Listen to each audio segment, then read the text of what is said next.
So I just finished up putting new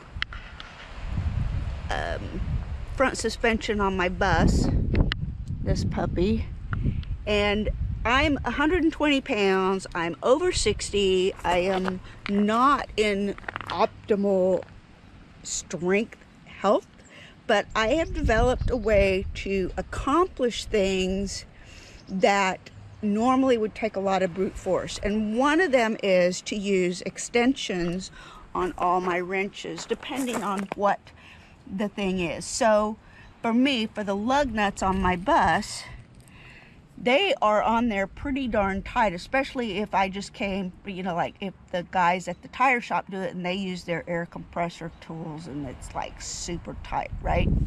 And they're supposed to be super tight. So one of the things I use is this long piece of iron pipe to break the hold on these heavy duty bolts that are on there really super tight. So I can put this on here, and I'm able to jump up and down on this end to get that bolt loose at the other end. One of the other things I've discovered is there are places and times where I cannot reach it with anything except a crescent wrench. But it's also, I need to either tighten or loosen something really bad. So I took this piece of, I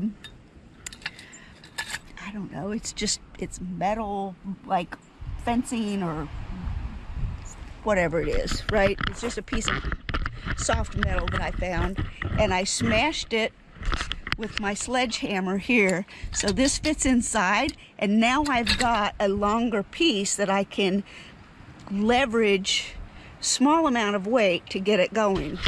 The other thing that most mechanics and people like that, you know, people who really do a lot of mechanicking, is a breaker bar. Now I've got this one. This one is actually stays in the bus with me because it's the perfect size for me to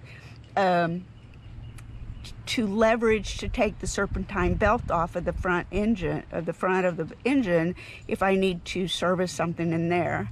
So I just keep it in the bus, but it is super handy for leveraging in that way. And then this can also, if I need it a much longer one, I can stick it in one of the pipes and use it that way. You'd be amazed at how much easier it is to leverage the end of one of these long pieces of pipe than it is just to grab this and try to do it. I have a shorter pipe that I carry with me all the time. It stays on my motorcycle or wherever my regular tool pouch is. If I'm in the car or the bus, then that tool pouch travels with me there. But this piece of pipe fits over all of my wrenches and just gives me that much. Even that much can make a huge difference. So anyway, that's my tip for us small built girls who take on those big brute jobs.